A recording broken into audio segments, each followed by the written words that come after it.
Boom! It's showtime. Well, it's Scrapping Irish live time. That's what it is. I think Shark Scrapper is still going live at the moment. I had to just mute him because I was interested. So I don't know, did he get the price of his scrapyard for the board? So I'll have to ask him if he comes up. I'm sure he will. But if not, someone might be able to tell me, did he get the price off his local yard, or did he not get the price off his local yard? Anyhow, let's see who's in here first. Anyhow, Pop Scrap was in first, so Pop Scrap, welcome in. He's at work at the moment, so Pop Scrap, thanks for dropping in, appreciate it. Who else have we there? Then we had George, of course. George, welcome in, and thanks for being here. Wannabe Scrapper, good man, welcome in, sir.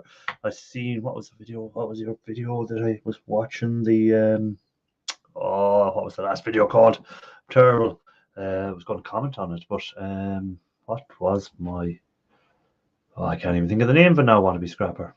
That's how bad I am at remembering stuff. See, that's old age and Alzheimer's catching up on me. But welcome in. Don't forget to like, guys. It's down there telling you to hit the like. So please hit the like.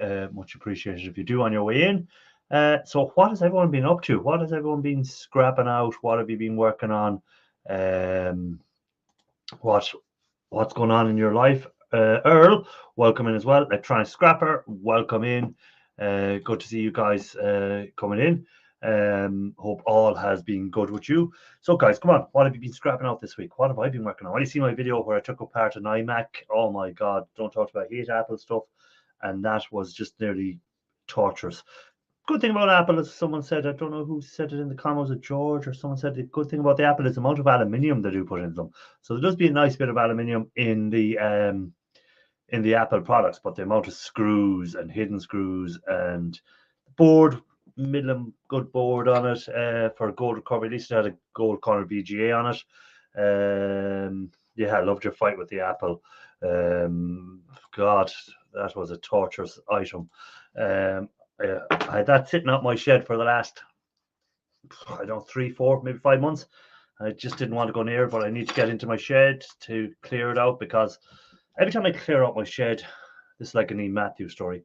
Every time I clean out my shed, I end up getting more e-waste. So I've started cleaning out my shed this week, and what happens?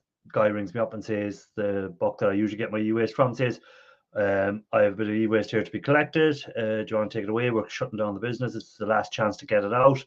What's here before we shut down? So yes, of course, I went and got it. So now my shed is filled again, and I have to go and collect a bit more off them on Tuesday. So because tomorrow I would have collected off them tomorrow, but it's a bank holiday here, so that means my shed now again is filled to the brim with e-waste. So I really do need to start getting stuff down. Let me see. How would you compare apple to oranges? I'll peel an orange any day than scrap out an apple. Pick up. I'm working a lot on medical equipment. Oh, that's nice, Earl. So there should be some nice gold contacts and stuff in that. My van is off the road for 3 weeks now, so not much scrapping, but need to get back with a vengeance. 5,500 to fix the van. What was up with it, George? New engine and turbo. Oh, what make of van was it? Yeah. And are you a full-time scrapper, George, or what do you do? Again, please remind me. If you're a full-time scrapper, that would have been tough not to have the van while you were off the road. Well, not off the road, but while your van was being repaired, really couldn't pick up anything at all. So that would have been a real pain. Yeah, so what else has anyone been scrapping? Electronic Scrapper, what have you been working on? I'd like to see what little chemical reactions you've been working on. 66 plate, transit, and just a hobby guy. Okay. Do you use your van for other work, or is it just for a means of transport for you? See you scrapping, welcome in. Or Scott, welcome in. Good to see you guys. See you scrapping's been busy. I see that. I see Watchcall's been busy. Gulf Coast, but he's changed his name to GC Gulf Coast. Is it GCR or GCS or GC something? Hey, Brizzy boy, welcome in, sir. Bush Stock Scrapper, Ralph Morrick. All the Shark crew is making their way in now. Pooh's mate as well. So welcome in, guys. Hope you're all well. Yeah, as I was saying there already, I need to clear out my shed again. It's filled to the brim. I've been doing a lot of gardening stuff as well. So the weather's been crap here in Ireland. It's been raining most of the time. So trying to get the garden done and get fenced up and trying to scrap stuff out and do my full-time job and pick up some scrap. It's been busy couple of weeks. It's hard and try and get YouTube videos up. So there we go. It's been one of them kind of times. I wonder how E-Waste Mike got on his first week at his working for the man job. If anyone doesn't know, E-Waste Mike for the moment has taken a full-time job. So he's not scrapping at the moment. Well, he's probably doing a bit of scrapping on the side, but he's not doing scrapping full-time. He's gone to work for the man. Happy Sunday, fun day, scrap family. Well, thank you for that. Still only 3 likes. What the hell are you guys at? That's it. I'm out of here. Granny and the Bear Scrappers, welcome in. Mike is sleeping. Yeah, poor Mike will be tired now with his 12-hour shifts, long days, 12-hour days. You're lying to me. Thing. I see 13 likes on my side now. So people are hitting them. It's just probably not. I noticed that when I was over on Sharks as well. It wasn't updating on some, and then I refreshed the screen, and then it would update because a couple times I was going to say please hit the like, and then I updated, and the amount of people that were there was the amount of likes, so there wasn't any point in saying it. I've been playing around with different ways to use electrolysis for gold recovery. I had a comment on my last video. I need to find a small sheet of titanium. Okay. Yeah, refresh your screen, George. Just refresh again. Just hit the refresh button at the top, and you should get an update on them. The same was happening to me when I was in on Shark side. The update wasn't happening. I didn't I pin the link there for anyone that wants to come up? Oh God, did I pin the link? Yeah, I did. That's okay. Link is pinned. JR Cats, how small he's asking. I'd say that's for I've just found a huge score at the dump. What did you find, Wannabe Scrapper? Don't be keeping us in suspense. Let us know what you found. I hear a bleep in the basement, so I'm hoping yeah, it is my good old buddy, Mr. Shark Scrapper. Shark, I had to mute you because I was going live, so I want to know, did your yard agree the price with the boards? Yes. Oh, so they gave me $2 a pound. Okay. So I did really well there, because I made more money selling it to them at $2 a pound than if I had to pay $138 to ship it up to Atlanta. So it pays to talk, as I say. It pays to ask questions. That's what we always say here. Don't just go on what your scrapyard might have wrote up outside for pricing. Sometimes go to them and say, well, look, I have 500 pounds of this stuff or whatever weight. Surely you can do a bit better for this, and I've it all sorted for you, and I this and that or whatever. And then a lot of the time, if you have it sorted and you know the weights and you have the product done right for them, you might get a little bit extra out of them. So just make sure you do that. I did run into one small itsy bitsy little problem. The guy I had an agreement from one of the guys that has a forklift in the industrial complex. They were going to come by and forklift the pallet into the Sharkmobile. Okay. And then his forklift broke, so he wasn't able to do it. So I wound up taking an empty Gaylord box and pallet, putting that in the truck, and then throwing. I had to empty out the full Gaylord box and fill up the other one while it was in the truck.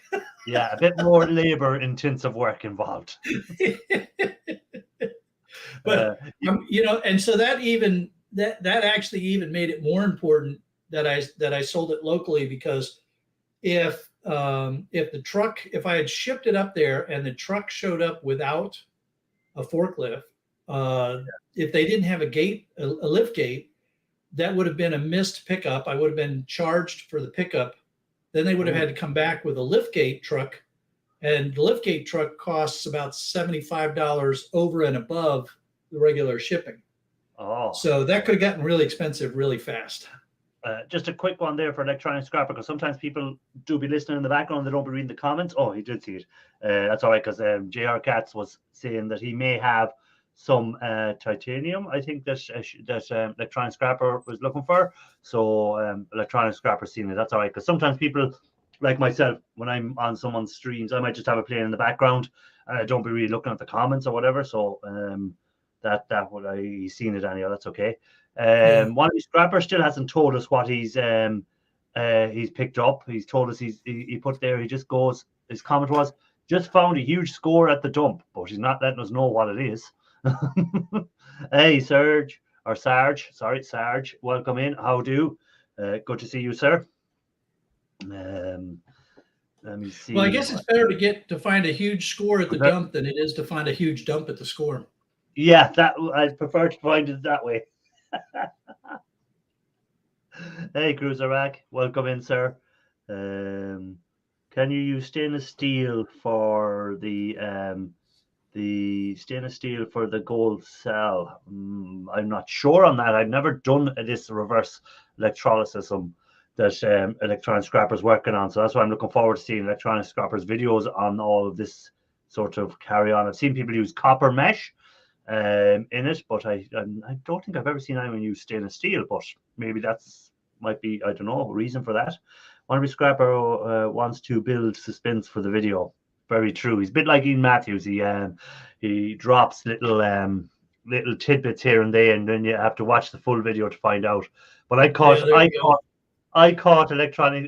Scrapper. I caught Wannabe Scrapper and Ian Matthews out on my last video, because in the thumbnail I made sure I put a hammer. I said, guaranteed Ian Matthews is going to have a look to see what I was breaking with a hammer. And at no point did I use a hammer anywhere in the video. So, so I caught Ian Matthews and Wannabe Scrapper out nicely there. Oh, that's funny. What's in your last video, Electronic Scrapper? I watched the one where you've done the electronic cell, all right, but you're saying you're working on more reverse electrolysis. So I want to see more and more of these videos. One video is not good enough for me. Brunswick. That is called clickbait. Yeah, clickbait to catch all the hammer enthusiasts out. Yeah, there you go. Usually guys put clickbait of a hot lady maybe wearing a bikini or something in their thumbnails, or they might put a police car and this happened to me, and you're thinking, oh, they got arrested by the police. No, just put a hammer in it, and Ian Matthews is bound to click on it. Yeah, but I love George's comment though, right under that. Where? Let me have a look here. Where's the clickbait? Used every other tool you had. Threw it up, George. Anything you can put my hands on. I was trying to pry it open, but I was thinking I should have actually used a hammer here. It would have been easier. Oh my God, I hate Apple. I just hate them. The only good thing about them, as I was saying earlier, and I think it also was George or someone said it in the comments, the only good thing about them Apple iMacs is the amount of aluminium in them. It's there's a lot of aluminium in it, so at least there was some bit of value to it. Usually other companies would have a lot of plastic inside, but Apple had more aluminium than plastic, so which is one good thing. I didn't have to dispose of as much plastic as I would normally out of something like that size. Yeah. Hey Paul, welcome in. Good to see you, sir. You're using the gold cell for gold plated pins. Yeah, so it's very cool. Brizzy Boy joined us. Yeah, Brizzy Boy's in as well. I see them there. What was I going to say in there now? There was something that popped into my head. Oh yeah, about the pins there, where he was saying about doing the cell. That's the reason I want to see about them cells and learn more about how to do them properly, is for low grade pins, because you put pins in to get the gold off and you use up a lot of nitric acid dissolving low grade base material. where the reverse electrolysis seems to be a more cost-effective way to do it. So I need to learn more about that. That's why I'm waiting for Electronic Scrapper to perfect it, and then I'll just copy him. Hey, that's the way to do it. You see, you wait till someone has made it perfect, and then you just say that worked. It worked 100%, and I just do the exact same as him now. but that's what's really cool about the scrapping community, right? We learn. You can learn from each other, and if you actually pay attention to the videos that some of us are putting up, you can learn stuff that'll save you a ton of time and help you make more money, and be safer and all that kind of stuff. That's one of the things I really love about being part of this community is the willingness that people have to share their experiences. Well, again, like the cost when you do the cost analysis of breaking something down against not breaking it down and selling it. That's great videos for anyone that is trying to make a living from it, because at least then they can say, well, look, there's no point stripping out that type of wire because Shark Scrapper done it, and when he done it, he lost money on it. It worked out that he didn't make money on that. It cost him time and money, where a hobbyist like me will say, well, then I can say, well, he didn't make any money, but I'm doing this as a hobby, so maybe I still might break it down and blah, blah, blah. But, it's so, them videos are so good, them sort of cost analysis to compare. Hey, Grass Cutter Palmer, welcome in. Hey, Tim, great to see you, man. I learned about using recycled bins for yeah. Pull out your bins and hide everything. So it is.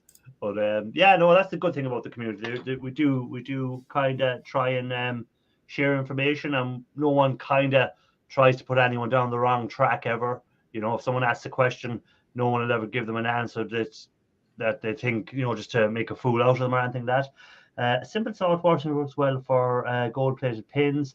Though gentleman that contacted me, does this for a living, and sent me an email with pics on a better way other than salt water. Well, I've seen other guys doing it with sulfuric acid. I've seen the cells done in that. I don't know, does that guy use that method or not? Electronic Scrapper, you might be able to check if that's the one he uses. In his words, a brine solution doesn't care what it's called. Yeah, true enough. I got to tell you what, Electronic Scrapper, having spent 25 years in the Navy, a good portion of that out on the ocean, I agree 100%. Salt water doesn't care what it dissolves; it will dissolve everything eventually. Yeah. No acids he uses. That'd be interesting, Electronic Scrapper, because again, acids, as we already always mentioned, they're dangerous, and they are so dangerous, and people have to be so careful with them and stuff like that. Yeah. Look I'm doing the same for you here, and I'm drinking coffee. But the acids are so any way you can get gold recovery without using acids is definitely a better way, and more cost effective usually, because acids are not cheap. And as well as dangerous, as I say, you have the cost of them. So anything that cuts down on that. I saw a video this week. There's a guy that does these shorts, and of course now I can't remember the name, but it's all about chemistry kind of stuff. And he did this acid called piranha acid. Oh yeah, piranha acid, yeah. Oh man, that was scary. It'll dissolve bone, meat, and everything. Like oh my god! You get a chicken leg. Oh man! Drop it in it and watch what happens. Yeah. Ooh. Yeah. So if that gets on your skin, it'll lead its way to the bone fairly quick.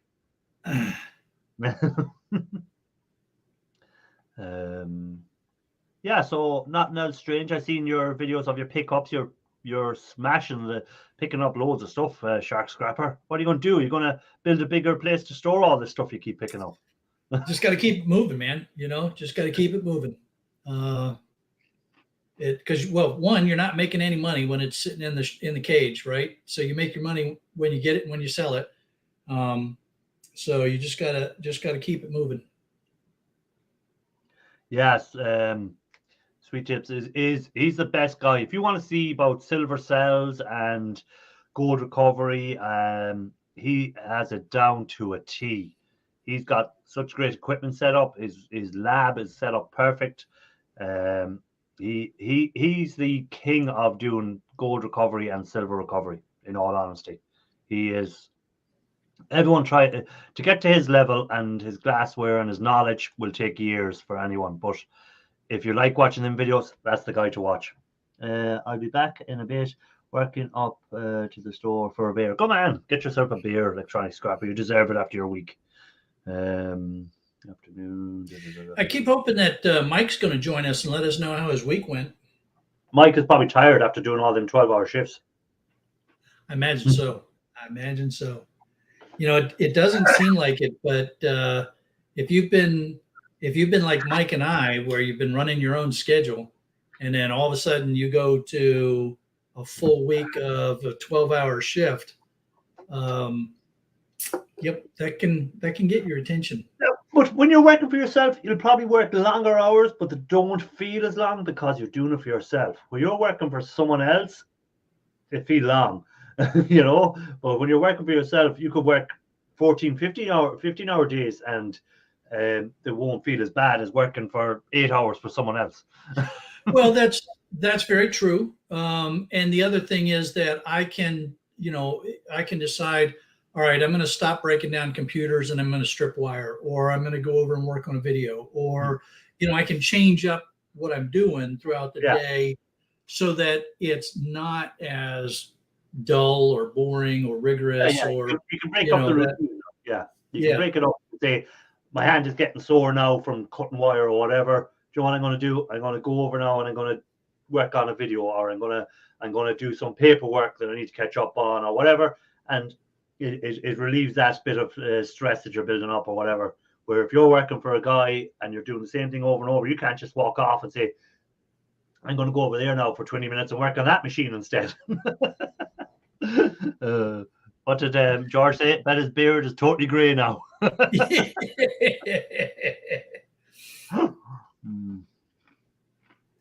You look at R. Scott's comment there.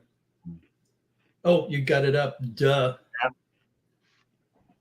Yeah, I'm 6 weeks into working a 48-hour week at the scrapyard, and I'm still struggling. Well, my normal week is for working. My normal is 50-hour weeks all the time, so I'm used to them kind of now. When I started doing them first, it was tough. 10-hour days, 5 10-hour day weeks or whatever. They were tough, but now they're not so tough. So if I ever change to another job where I go back from 10 hours to 6 or 8-hour days, it'll be like a holiday camp for me.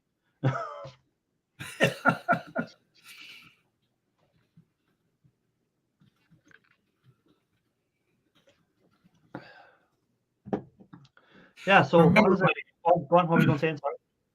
Oh, my dad told me a funny story when he was younger and he got accepted to go to the Naval Academy. He was putting himself through school at the University of Wisconsin working at a bakery. So he'd be up at like 3 o'clock in the morning to go to the bakery to do the morning prep work, then go to classes at the university, and then come back at the end of the day to clean up and, shut down the bakery for the next day.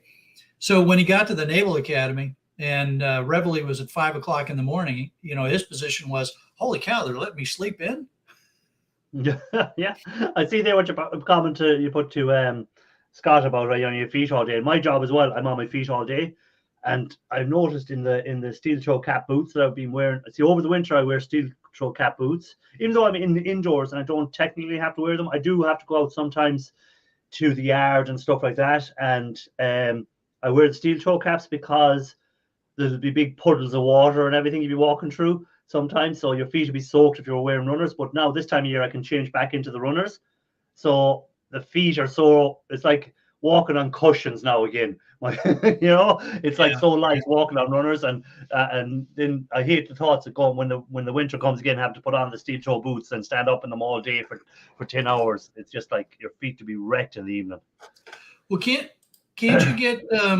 you get some sort of like rubber boot that, I mean, if you don't need the steel toes, can't you get like some sort of waterproof rubber shoe or water resistant rubber shoe or something like that? Yeah, you could, but the runners are still a lot more comfy for walking in. When when you've got them nice air cushioned runners on from Nike or something with a nice little bit of cushioning in them. It just so your feet don't be as tired in the evening. Where if you're wearing more a rubber sole, hard sole boot or whatever, they do be a bit sore at the end of the evening. Then again, it could be just my old age catching up on me. As you get older, you feel more of these little aches and pains, and you're getting out of bed in the morning is like you're wondering how many cracks will you hear before you're able to stand up. R. Scott Carlson, he made the note there that he's got these composite cap puncture resistant rubber insole shoes. So I've been testing out a new pair of boots as well. The company is called Indestructible, and they're supposed to be as good as the heavy steel-toed kind of work boots, but they're a lot lighter. And I don't know, it just feels like when I'm wearing those around a place like the scrapyard or something like that, it just feels like that stuff is going to come right through the bottom and get me. They claim that it's not going to, but I don't want to be the one that proves them wrong. Ralph Morris said Crocs, but waterproof. I don't know how you could make Crocs waterproof because they've got holes in them. I don't know how you're going to do that one. Let me see. Puzman said, no, not Nike. I'm afraid I do. I like Nike. Sorry, I will come up when I'm home. Hi, Puzmate. Hi, Crossmas. I was eating. Need to get coffee now. Mine are from Morel, and they are light. Yeah, Merrell makes good shoes. Yeah. I don't know that brand over here. It's not a brand here in Ireland that I know. Like we have Snickers and we have Mascot and we have Dickies. Snickers is a candy bar. Snickers is a make of workwear. My God. How do you not know the Snickers brand of workwear? One of the best workwear brands around.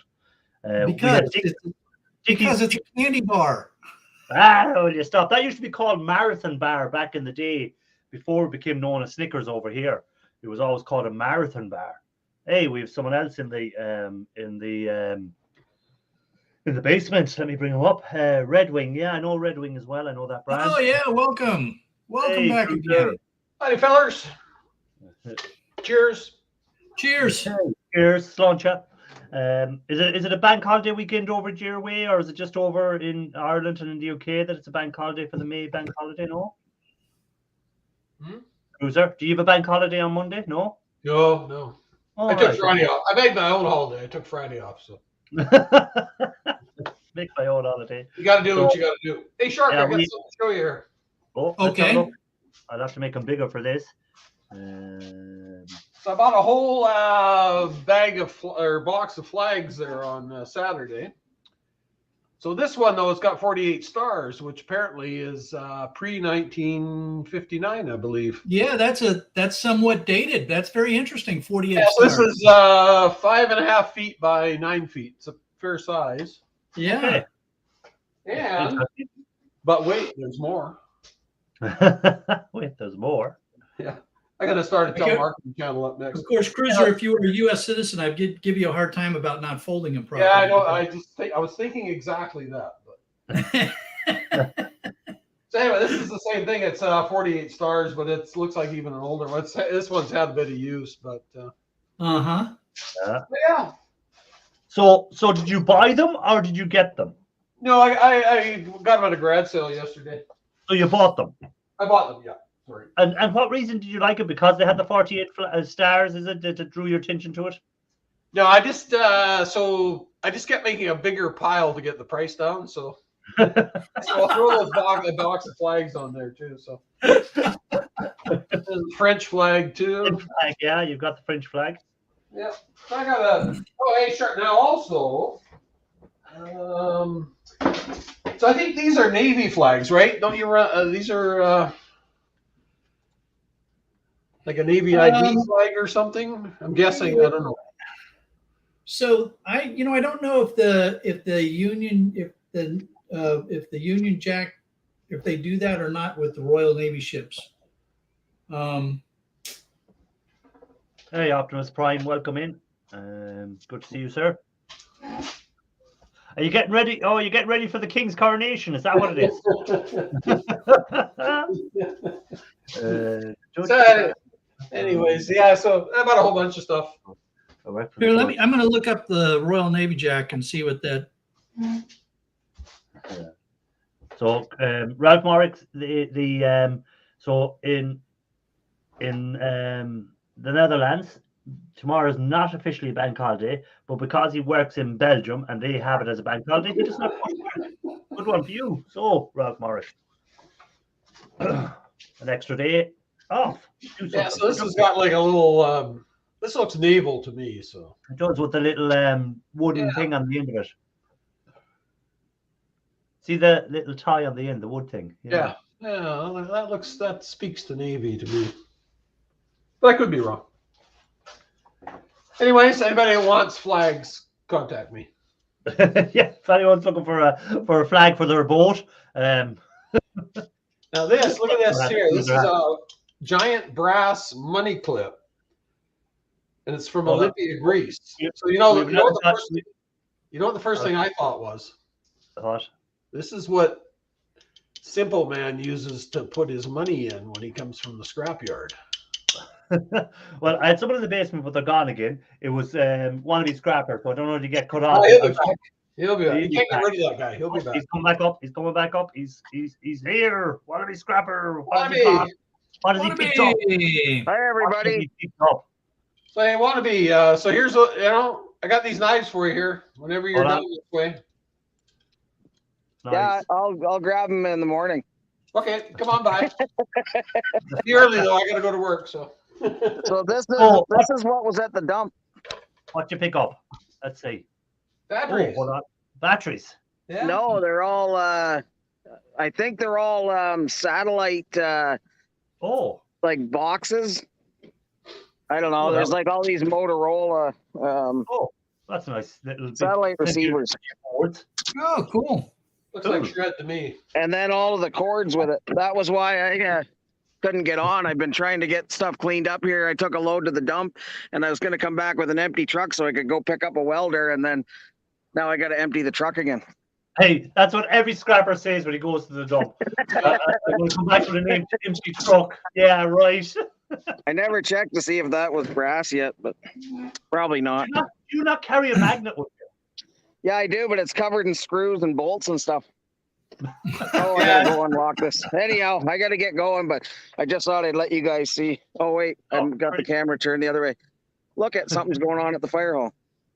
Maybe a fire.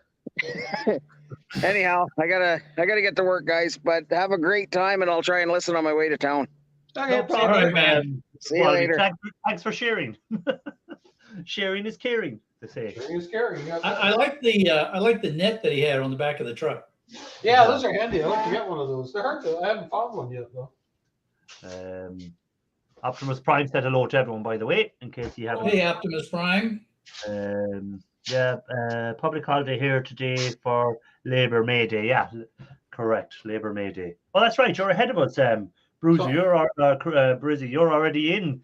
I also got a box of dynamite. This might come in handy. Oh yeah, that'd be handy for dismantling stuff. Yeah. This is like rapid scrapping. That iMac I was having trouble with. If I just stuck a bit of dynamite in it, it may have taken it apart quicker. I'll take care of things right away. That will solve the problem. So, Cruiser, how's your week been? Oh, pretty good. Yeah. Like I say, I was out. I was going to go to a swap meet yesterday, but the guy that was going to come with me bailed, so I just went out, did some garage sales, found some interesting stuff. And what sort of meet were you going to go to? What's that? What did you say you were going to go to first? Oh, a swap meet, but the guy was going to go with bailed on me. So it's hard to find a good wingman, right? Yeah. Someone that'd be interested in the same sort of stuff and doesn't mind standing around for hours while you look at the same item for an hour. I have some Soviet medals now here, so. Oh. You want to be careful. You want to be careful. Yeah. They'll come for you. They might. You might get enrolled in the army, because they'll think you were actually an ex-soldier if you've got them medals. So you might get called up. Yeah. Hey, Jules. Welcome. Hey, in. Jules, great to see you. So, Well, I go, but I don't think I'd be much use to them. hey, Cruiser, is funny back during the 50th year celebration of the end of World War II. We did a lot of things with the Russian Navy out in the Pacific, going around to different places to just have celebrations about 50th anniversary of the end of World War II. And a lot of sailors, in the beginning, they're like, "Oh, let's trade some stuff with the Russian sailors. This could be pretty cool." And then when they saw the crap that the Soviet or the Russian medals and belt buckles and watches were actually made of, they just said, screw this. Yeah, it's back in 1972. We had the Canada-Russian hockey tournament where I think it was 7 games they played in Canada and Russia.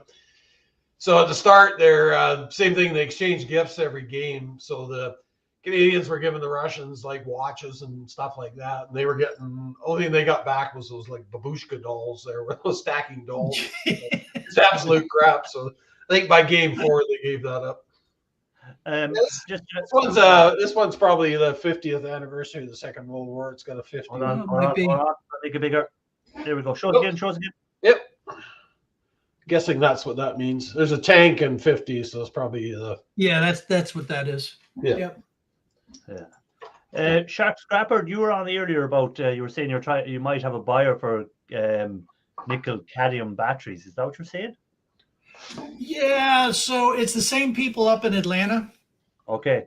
No, I'm putting a link there. I'm putting a link in the private chat for you there to have a look at. I don't know if you ever use this website. Have a look at the link I put into the private chat there for you. It's an e-waste. I'll put it in the main chat as well for everyone. Actually, as well. Give me a second.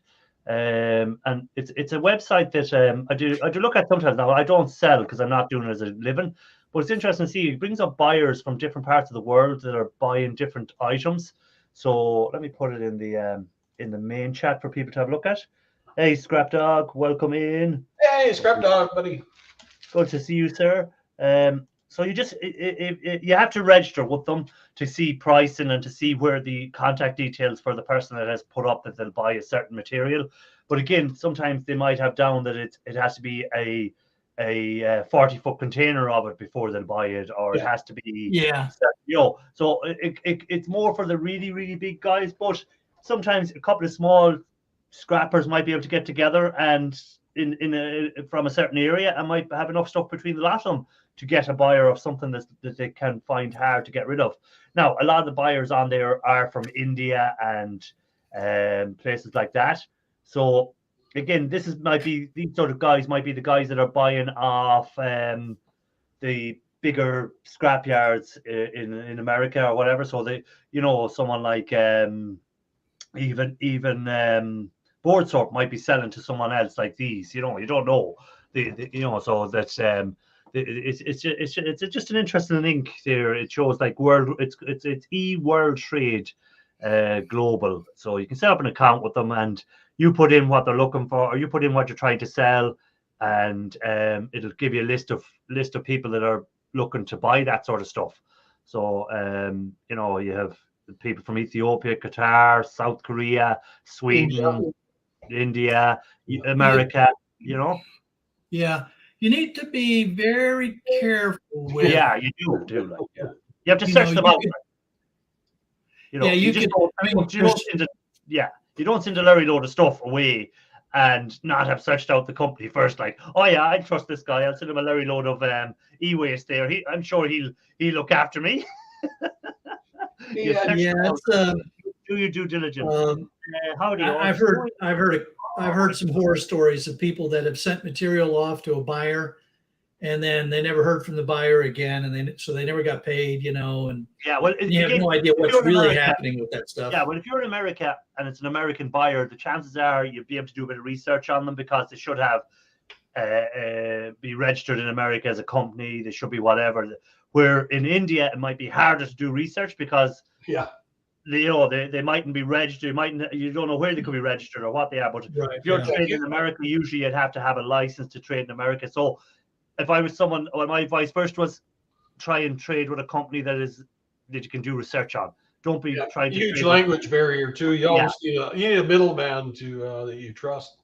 Look at that snow for Jill. Oh my God, snow! Don't mention that JR word. Cat there got one Chinese medal there. He said he collects Chinese medals. So. Hold on, let me show you up bigger. There we go. Well, there's our good friend Chairman Mao there. So I don't know what the medal was about, but it goes back to Chairman Mao days. So you still get snow in parts of America in May? Nearly. Yeah. Oh yeah. Oh my God. No problem. No problemo. No problem. Welcome back, Electronic Scrapper. What kind of beer did you get? Yeah, where's mine? Electronic Scrapper, where's mine? George reckons that middle looks like Ian. George reckons the middle looks like Ian. What did he say? Looks like Ian. German Ian. Hey, may not be wrong. Yeah. But, no, but it'd be interesting to see, like, as I say, that American buyers or whatever, just to research them out. It might give you another contact, even if you never sell them anything. It's just something to look into. It might be someone that you can look into, you know. I'm always open for new sources, and my question is, why haven't you told me sooner? Yeah. I was keeping it top secret for when I take over the world, you know. Oh, okay. All right. I know you're sitting there playing I Got a Secret. Okay. All right. Yeah. That's the way you want to be. Watch call goes, oh, I thought Chinese metals, like Chinesium. Oh, no, metals, not metals. So how is your copper collection coming along, Cruiser? I see plenty of buckets behind you. Oh yeah, I keep growing there. I was the same thing. I was supposed to go down to the coast on Friday, but then my son was going to come with me. And then at the last minute, he had to. He was on standby at his work, so he couldn't go. Okay. So that kind of ruined that plan. But I'll get there eventually. See directly behind you there now. You've got the orange bucket there. The orange one there. What's in that one? Orange bucket right over here. No, the one behind you, the other side of you. Turn. There. That's just low grade wire. Oh, I was wondering what that was. Okay. Yeah, just low grade wire. Low grade wire. Okay. Some nice clean copper in the little tote there on the floor. I see. Yeah, that's bright and shiny there. Yeah. So it's coming along nicely. How much weight do you think you have there at the moment? Oh, well, there's these buckets here. There's just about 700 pounds there, and there's about 300 pounds there, and miscellaneous. So, of course, copper's going down right now. I missed half your broadcast there, Shark. What was the copper synopsis or forecast?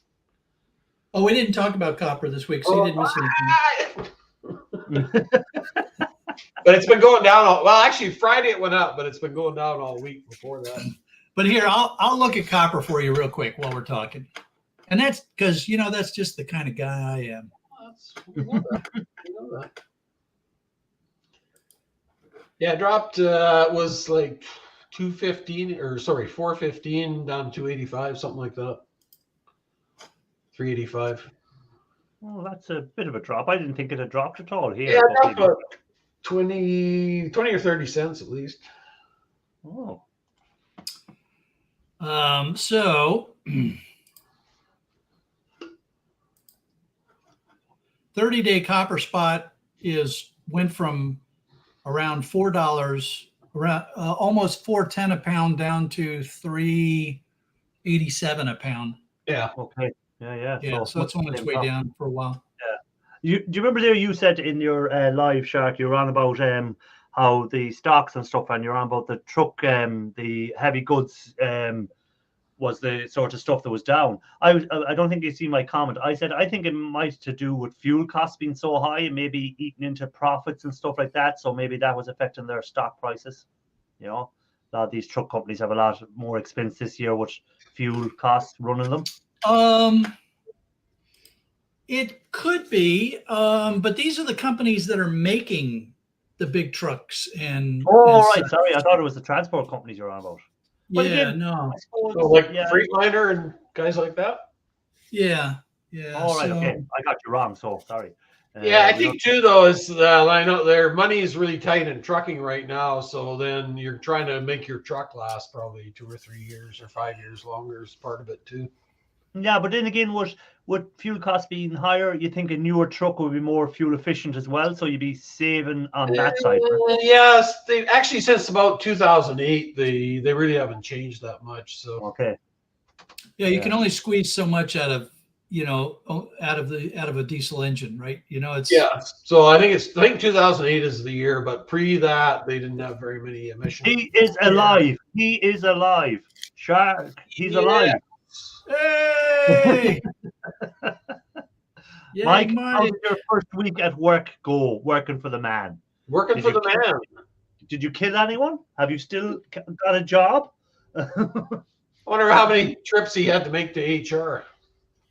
Electronic scrap is saying aluminium rims were up 90 cents a pound. So there we go. Rims are up for you, Mac. Oh, right on. Yeah, last HR. Hi, Mike. How's the job? But yeah, everyone wants to know, Mike, how's the job? And I know what Mike is saying. Mind your own business. Yeah. You can just hear him saying it. Mind your own business.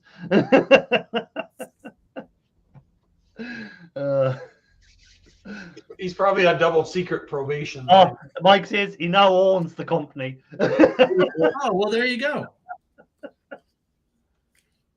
I knew it was only a matter of time, Mike, that you take it over. Yeah, so I'm looking at the company names that are listed for heavy truck and equipment makers, and these are like AGCO, CNH, Caterpillar, Cummins, Deere, Finning, Manitowoc, Oshkosh. So yeah, it's the people that are making the big tractor trailers and farm equipment and the great big mining equipment trucks and stuff. So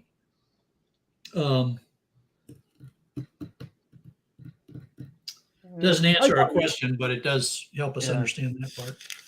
I thought it'd be higher price than that at the moment for Drive Bright. 6,200 a ton.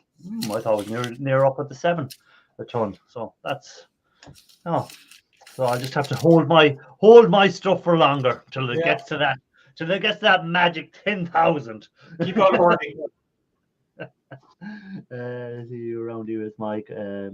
It's not bad. Hours are 5 a.m. to 3 p.m.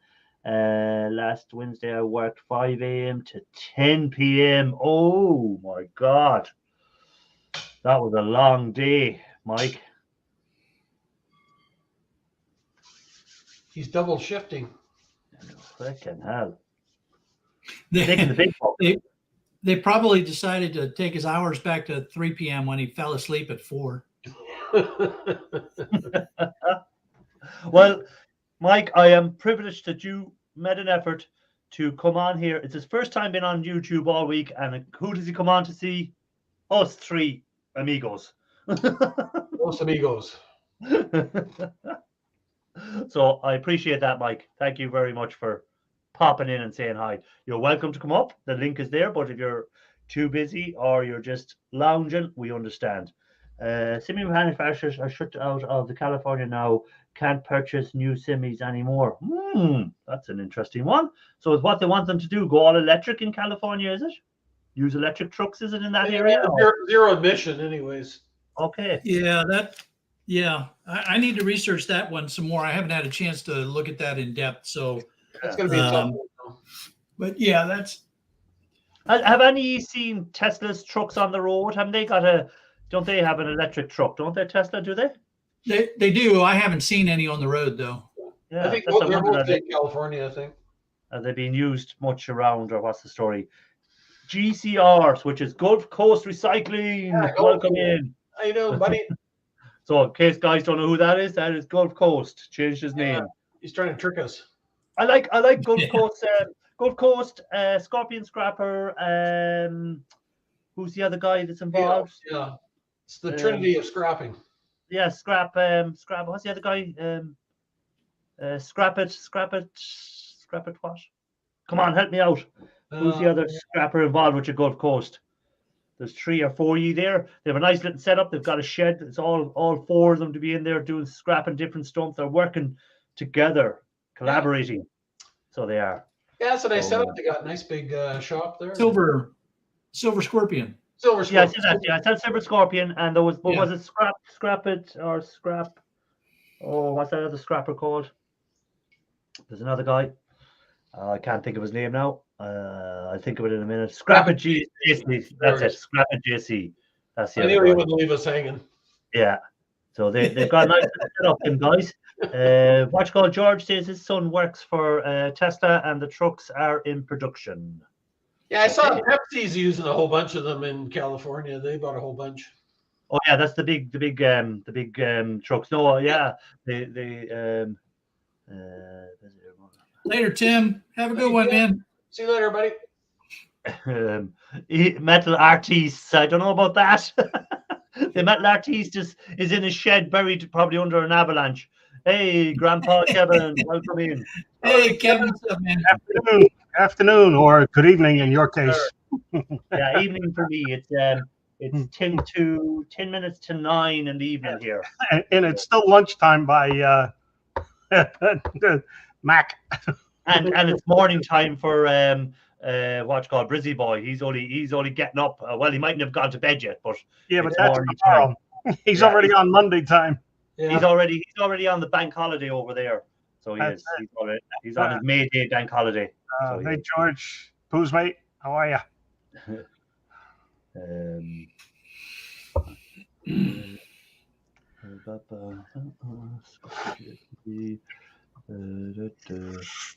Hey, Irish, it just occurred to me why the heavy truck industry is having some challenges.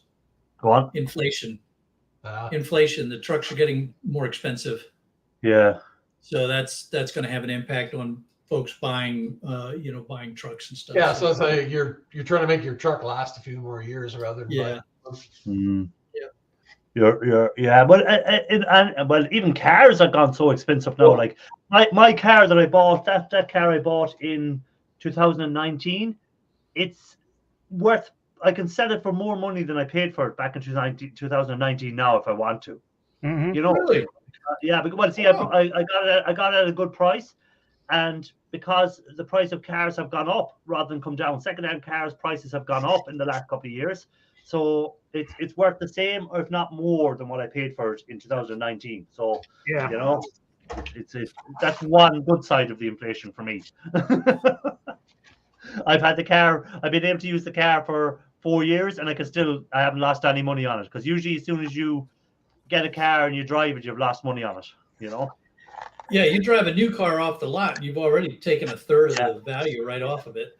Yeah, well, secondhand cars have gone up in value because not as many people are buying new cars, and they're trying to buy secondhand. So that's forcing the price of secondhand cars up. Sure.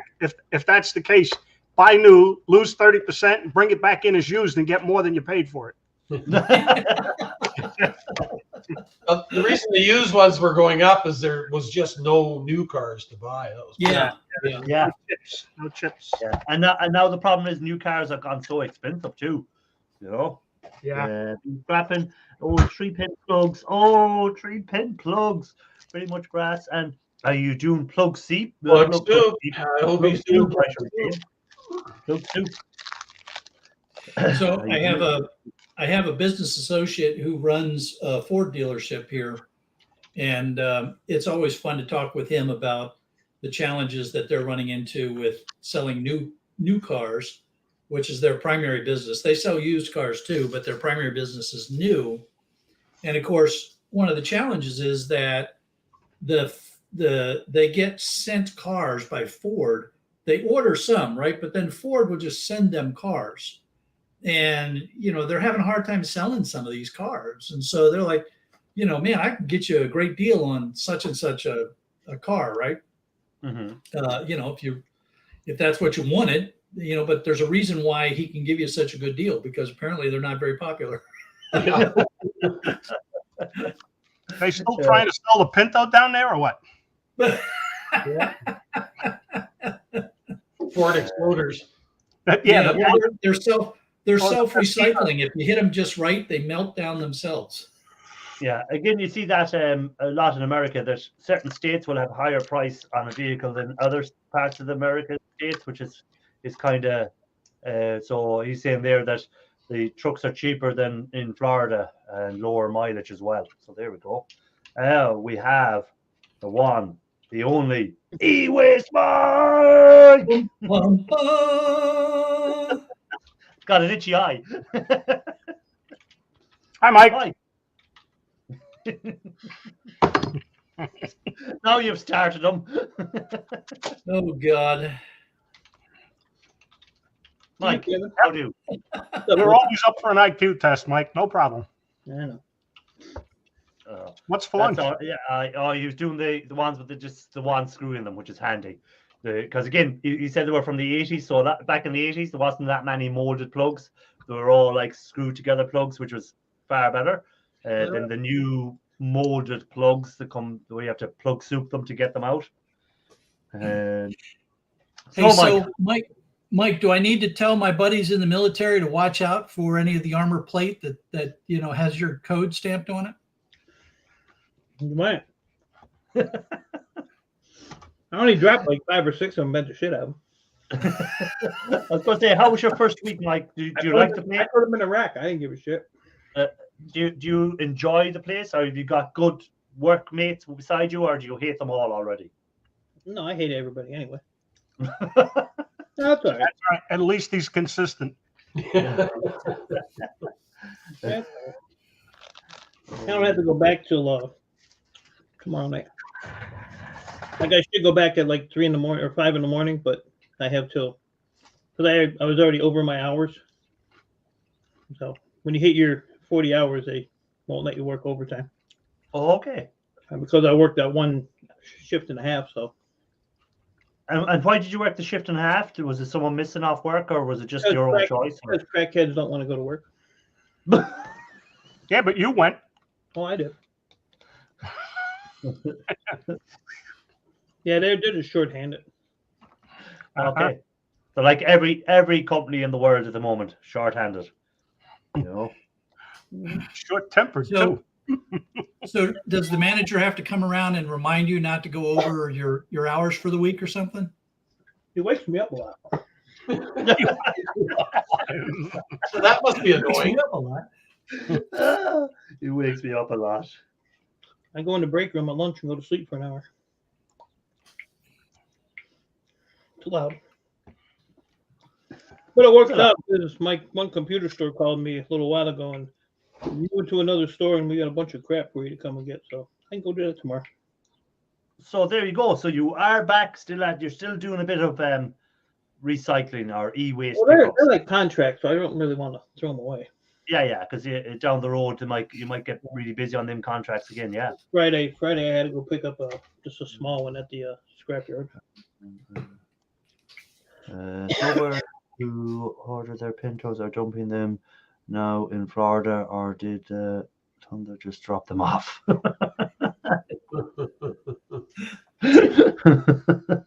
I haven't seen a Ford Pinto on the road for I can't remember when.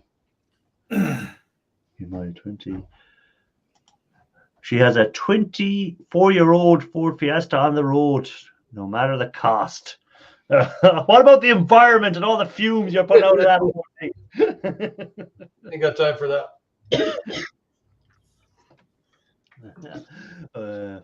I think my first car was a Ford Fiesta, wasn't it? No, my first car was a Nissan Micra. Then I had a Ford Fiesta van, which was like a rocket. It had a 1.9 diesel engine in this small little yoke, and it could go like a rocket. I had one of those Vegas, and when it was cold out, you had to pull out the 2 spark plugs and heat them up with a torch and put it back in. It would start. Other than that, it wouldn't start. Yeah, Ian Matthews had the first car. I think was the one off the Flintstones. The Rockmobile? Yeah. It had one wheel.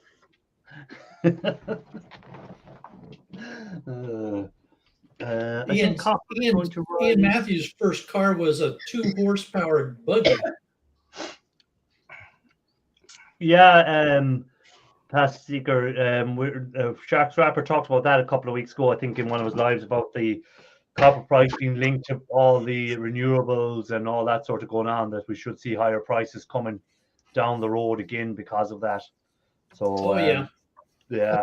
I think Ian's first car was a 1915 Sunbeam. I've got a picture of it here. Could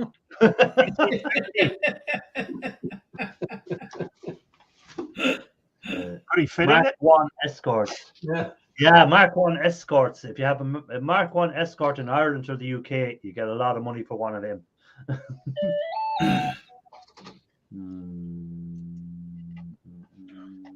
What? I tell you, I was so angry with my one sister. I had a Chevy Malibu. That thing was just freaking awesome. 4-barrel carburetor. What I year? mean, 70. Yeah, oh shit, I can't remember now. I never heard of a Oh. 70 shit. Special model? I just love that car. Chevelle Malibu. I mean, just loved it. And then she got in an accident and totaled it. I was so pissed. Look what I got in the mail the other day. An envelope. An envelope. An envelope from Board sort. Board Sort. Money. Yeah, it's a request for refund. It is actually. Overpaid him. He overpaid Mike and he wants the money back. Yeah. I don't know how they do it down there, but they have 3 different company names. I don't know. Sounds shady to me. Fiddle. Well, they have Board Sort, they have Cleveland Computer Recycling, which is where I go in Cleveland, and then my check says Akron Canton Computer Recycling. So they got something going on. Hey. Hey, maybe they worked out a deal with E-Waste Ben. A compensation deal. It could be. But what did the transcripts here? Unfortunately, from what I've seen from the EVs I've worked on, most of the high voltage line has been aluminium. Oh my god! Yeah. Chinese All the dealers. aluminum. Well, the Mark 1 Escort, Mark 1 Fiesta bright yellow with a chocolate brown interior, nicknamed it Bumblebee. Yeah, when you get your first car, you give it a name, and you'll be so proud of it and washing it, and stop. Dad bought me a '67 Mustang I'd love to own a Mustang, an older than a Mustang. I just don't know, something about them when you see them in the old movies. Them Mustang muscle cars, they're cool. Sucked, so it was sort of mine in winter. 3 other siblings got to driving age. They are Chinese ones. Yeah, again, it depends where the car is being made, I suppose, the EV car. But again, I think that I do personally think, this is my own personal opinion, I'm not saying it, I do think we're being forced into electric cars way sooner than they are ready for, because at the moment the life of the batteries isn't good enough, I don't think, and the amount of miles you get between charges and the amount of charging infrastructure, especially in Ireland. I don't know what's like in the rest of Ireland. I can always speak in Ireland. Like if you have an electric car here in my town, I think there's only one charger besides charging at your own house. So there's only one charger that you charge at, and that's at the local supermarket, and that's it. There's only 6 people in your town, though, right? During the summer we allow a few strangers in. Yeah. Europeans or Americans? Though Irish, if you think back though, go back in history when the internal combustion engine based cars, first started coming out, you didn't have gas stations on every corner. And, I know that. But you went through gas really fast, and so it takes time, and you have to have these early adopters that will bring the industry along. What they're trying to do is, back then it was only a small amount of cars. They're trying to take, we'd say there's 200,000 cars in Ireland or whatever it is, 100,000 or 300 or a million cars. They're trying to change everyone over within the next couple of years, where you didn't have that amount of changeover, because back when the car came out first, there was only a certain amount of people could afford a car for a start. Most people were still horse and carriage. So you weren't changing everyone over at the same time.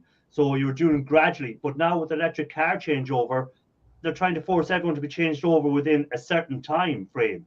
You know, they're saying we want all diesel cars off the road by 2035. That means everyone that has a petrol car or diesel car now has to have changed their car by 10 years' time. If the infrastructure doesn't follow it, it's not going to work. Yeah, that's why the infrastructure doesn't seem to be following. In Ireland, anyway, it doesn't seem to be following because they're trying to change too many people over at one go. That to get that infrastructure done in that length of time, I don't think it's possible. But again, I could be proven wrong. You know, I think hydrogen is the way to go. But again, that's my personal opinion. It don't matter because all the 5 of you got clowns up here. Me and the rest of you, you'll all be dead by then, so it won't matter. I want to live longer than 2035. That's only 12 years away. Yep. Only a matter of time. Bye-bye. This might be my next purchase. Hold on. Boom. A pallet lift.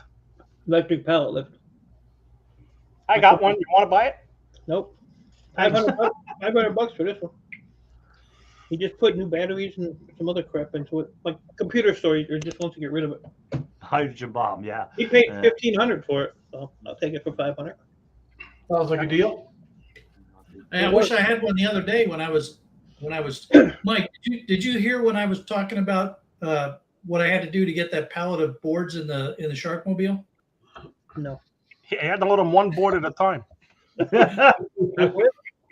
Yeah, the guy with the forklift, his forklift died the day that I was going to load the truck. So I had to put an empty Gaylord in the back of the truck and then throw the boards in by hand. It was a pain in the butt. One board at a time. That shit would have sat right where it was. Hey, they could do like the Skeletrix cars where they have the wire above you, like or the old trams. You could hook onto that, and you wouldn't need a battery then. You would just ran directly from the mains. Oh yeah, that's. It was funny when I used to ride the Metro a lot up in Boston, and there was one of the lines that the train was actually a bus. And so for part of the city, it was a bus. And then it would pull into this special lot and this arm would come up and connect to the rail line, the overhead rail line. Mm-hmm. And then it became an electric train for the rest of the trip. It was the weirdest thing in the world. Just, if you're not expecting that, you're just like, what the hell's going on? Yeah. But it'd be interesting, as I say, down the road. What are they going to do with all these cars? They're going to be scrapped. We'll have to get in on the scrapping of all these diesel cars, all the electric looms in them, and the aluminium and the shred itself. You'll have to start doing that, Shark. Next, you'll have to get a big crushing machine for crushing cars.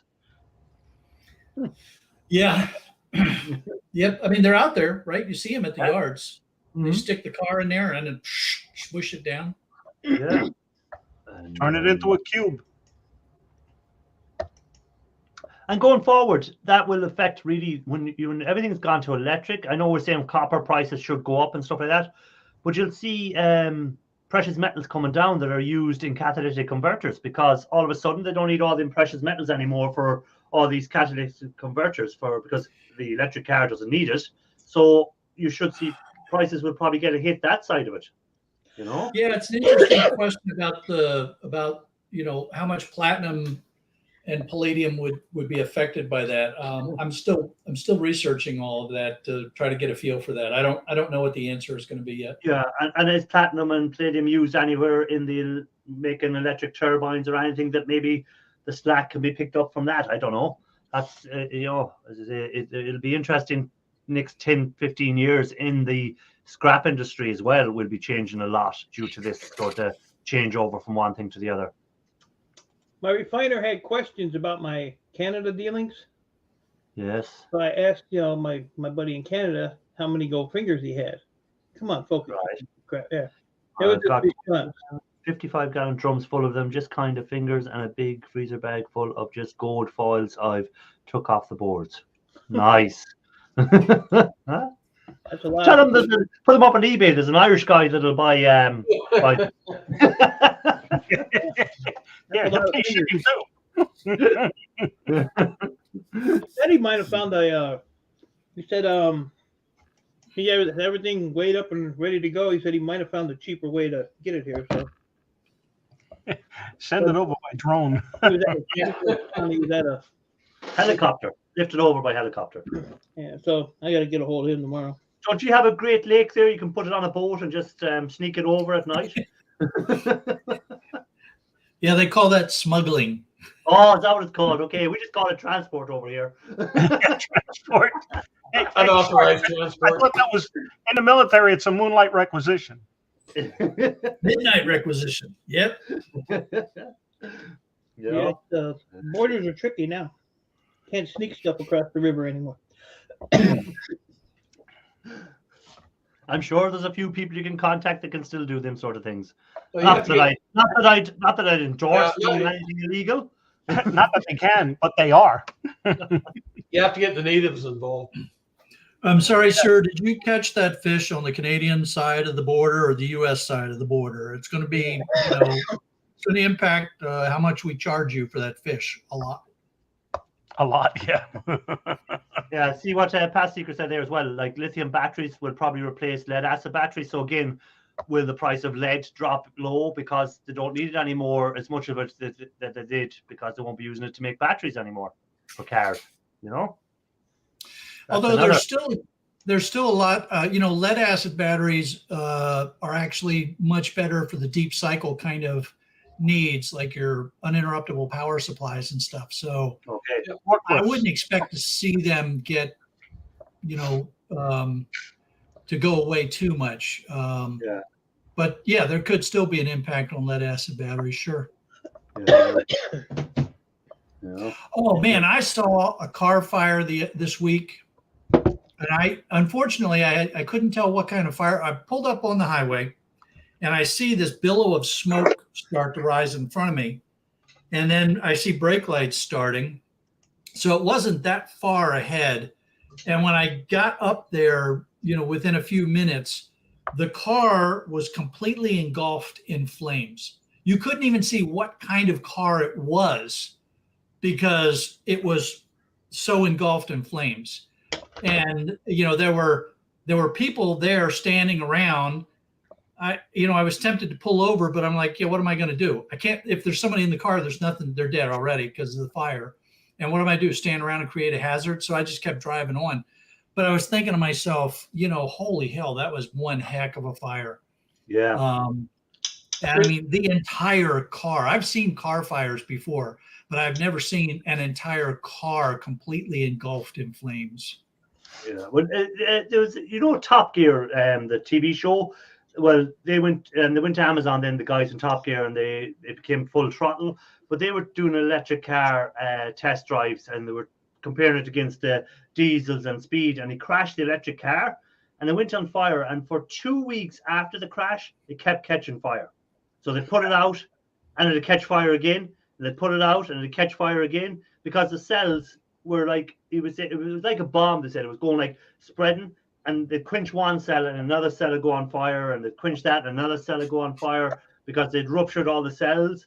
But eventually they'd catch fire, these cells, and it took, I think it was 2 weeks or something to finally put the car out completely, that it was no longer going to catch on fire. So like that's the downside of all electric cars, that down the road in road accidents, it could be a very hard thing to deal with is the battery problem, of putting out the fires in these electric cars. You could have went over there and checked for gold teeth, Shark. Say again? You could have went and checked for gold teeth. Did you not do like what everyone else does when they see a car crash? Take out your phone and video it. Don't bother helping the person in the crash, just video them. You drag them out of the car, check their wallet and their mouth. That's all you do. And tin should jump in price. That's an interesting one, yeah. Where where countries who are lagging behind, where we would be classed as in first world countries, they're third world countries. To catch up with us, they will have to use a lot of steel, lead, and tin and stuff like that. Correct? I think people up there know how to drive better than Florida. I've yet to see a car accident. Fire services are getting large containers to fill with water to keep the vehicle submerged to stop the reigniting. Yeah, that's another thing. They have to update all the fire services on how to deal with these factory fires. You know.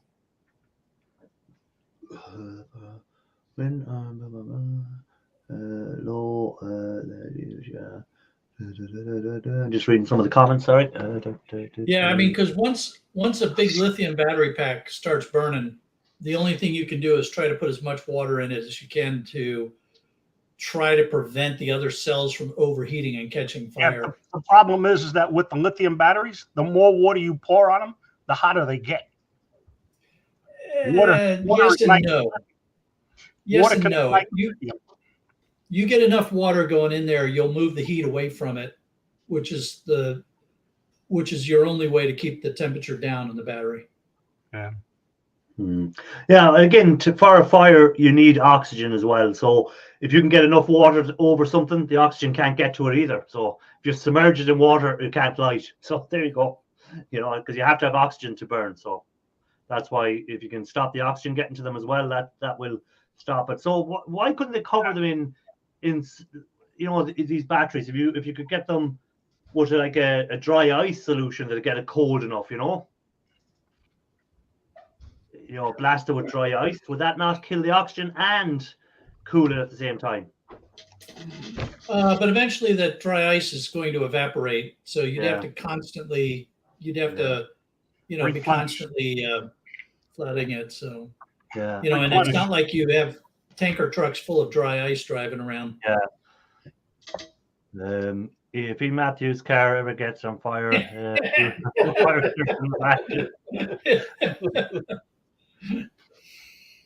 Did you see his video where he was trying to clean the back deck area with the foam fire extinguisher? Yeah. And then he couldn't get rid of the foam because every time he wash it away, they would, just make more foam. Guess you caught hell for that too, then. Yeah, maybe sand and foam. Maybe sand and foam, but how do you get the ball of the car to contain them? Yeah, that's the other side of it, It's just, I'm sure they'll come up with a better way of dealing with it, anyhow, of maybe encasing the batteries as time goes on, as more cars become electric on the road, stuff like that. Yeah, they'll figure some stuff out. We did a bunch of work with the Navy when I was in underwater robotics, trying to understand lithium fires and how to control them and contain them and things like that. We came up with a bunch of very smart people came up with safe ways to put lithium batteries on submarines. So, if the Navy got to the point where they were willing to put lithium batteries on nuclear submarines, we'll figure it out with cars. Yeah. I think if they've figured out that it's safe enough to put them on the nuclear submarine, I think it's they'll manage to put them into a car. But I think we need nuclear cars. Well, that solves everything, doesn't it? Won't be long. You won't be able to buy a car. You can only lease them. Yeah, probably. We're looking for the nuclear vessels. Where are your nuclear vessels? I don't know of any scrapyard that takes lithium batteries. Lindsay process. Yeah, the recycled in batteries does take a lot of effort and stuff like that. Sure, even the post. You're not allowed to post here in Ireland, and you're not allowed to post anything with a lithium battery in it now anymore either. Ooh. It has to be so. Like the post won't deliver phones and stuff anymore to your house. I think it has to be done by your courier because they don't want the risk of the lithium batteries or something. I don't know. There's some. So you have to, when you go to the post office now, and if you're posting something, they say it has got a lithium battery in it, and if you have, they say sorry, can't post it.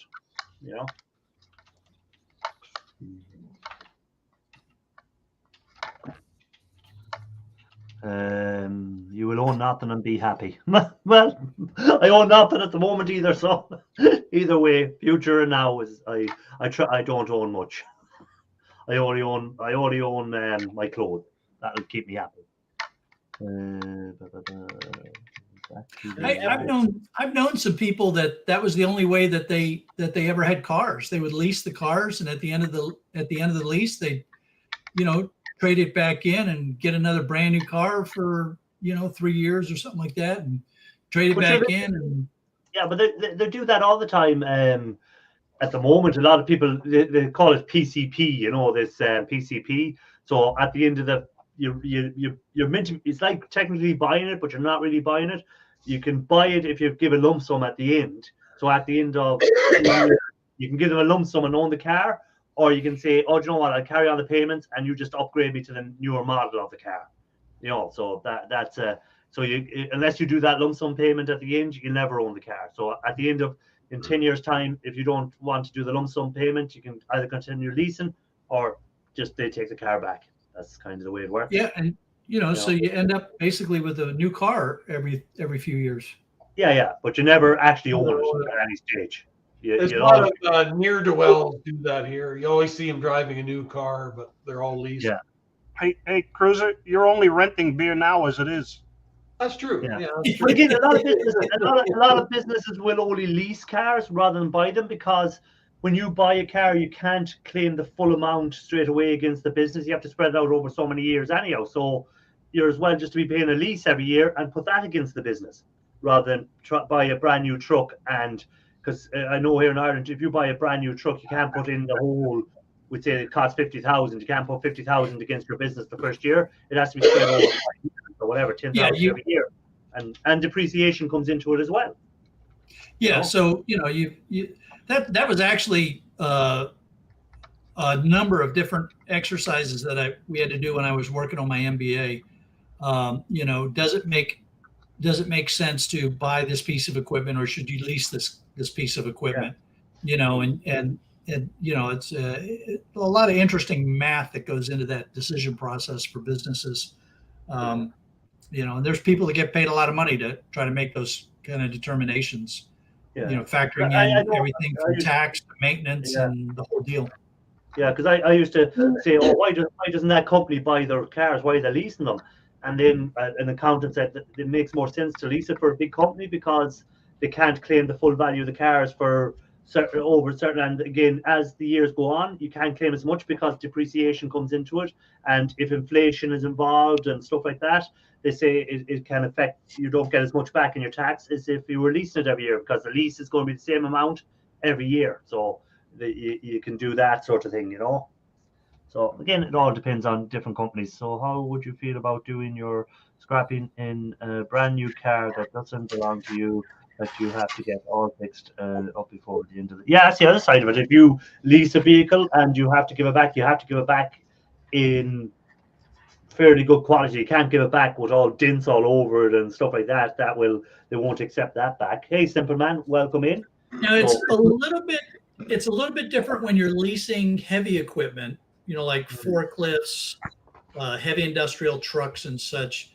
That kind of lease is a different kind of thing than what the average person would be leasing, a vehicle for personal use. And there's a little more leniency because there's a number of companies that they lease their forklifts for that very reason. Is that your leased car at the moment? Somebody had a bad day. That's a Hyundai. Yeah, I think so. That's I all think Bono. so. It's all Bono, and it's for sale at Marketplace if you're interested. Yeah, there you go. I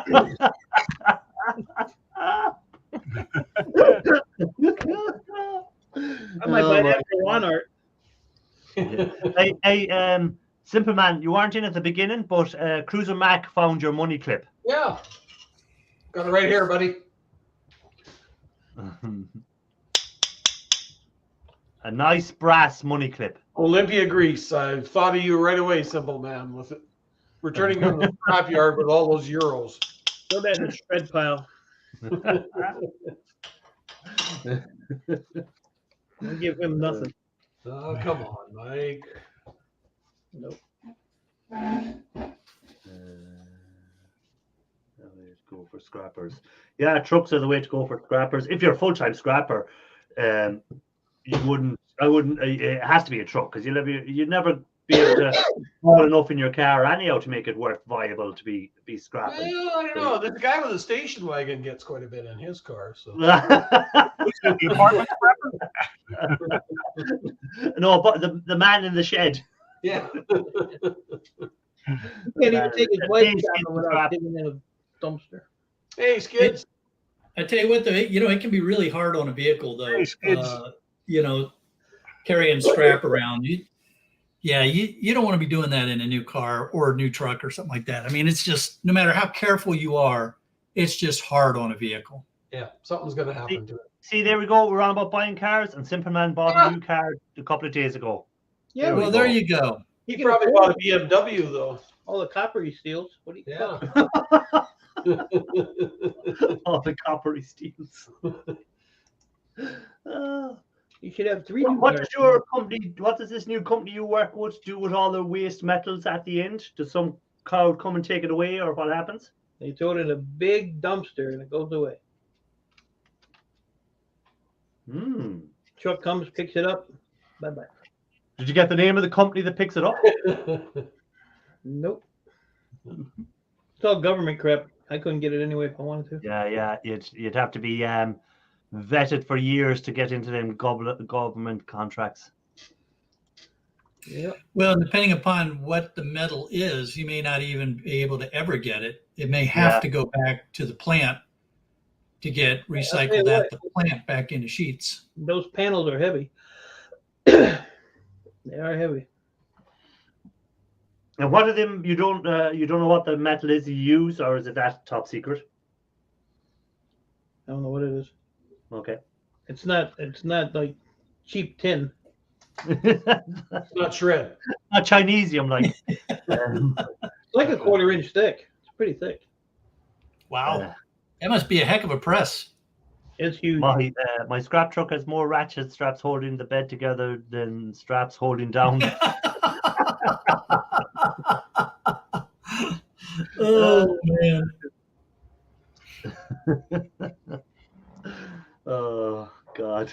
I tell you, I see these cars at the scrapyard though. Sometimes, they're either real junkers that you say, hell, you might as well leave the car in the scrap pile. Or every now and then you see somebody pull up in a really nice, new sedan, and you're thinking to yourself, what the hell are you doing driving that in here for? Yeah, our yard, we get a lot of like new cars, newer cars.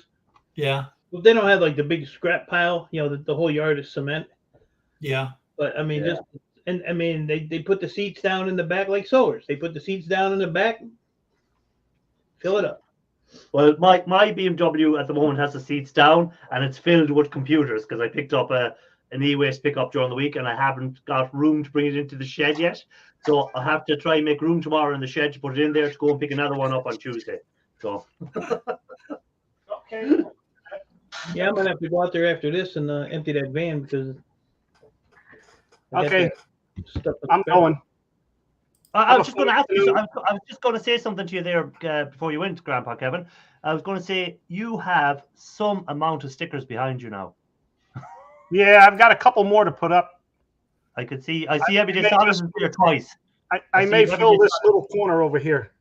I can see. I can see your Matthew sticker there. I can see Shark sticker there. Everyday Solars is in 2 places. Yeah, she's on twice. That's what I was saying. She got special treatment. So she's she on got twice. different stickers. That's why. Anyhow, if you're going, thanks for being up and have a good week ahead, please. Yes, you guys enjoy as well. Stay healthy. There you go. Bye. Take care, man. Put it in behind the bins. Put it in behind the bins, Scrap in Irish. Yeah. I've only got 2 bins. Ian has 4.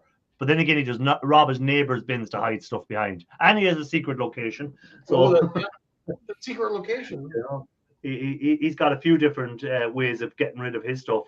So yeah, I have to go and pick up more e-waste on Tuesday.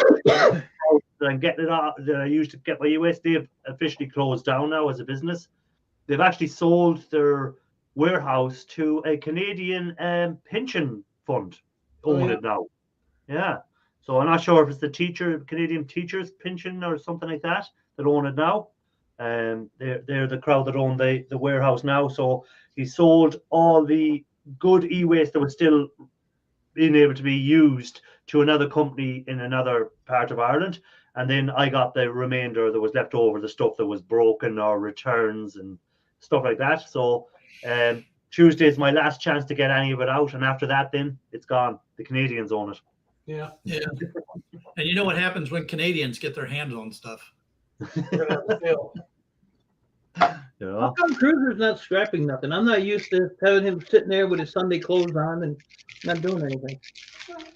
Sunday, I'm relaxing. I mean, you got enough stolen copper behind you where you don't need to work. You know, you simple man got a little thing going there. You got a thing going, a good thing going. Yeah, you do. And E. Matthews is selling new planters that he's making from the shades of the light. So if anyone needs a planter for growing any stuff, E. Matthews is your man. I had lots of those that I didn't. I don't think that'll work. I hope it does, but I don't think it'll work. Hey, JR. JR, thanks for being in, and Yep. as always, keep safe. Actually, though, Mike, I was already out this morning. I have a whole truckload of aluminum, so. I'm just not used to seeing you sitting there doing nothing. I wore myself out. You did? Yep. All right. You know, old feller there, you got to pace yourself. Is that true, Shark? I'll let you know when I get old.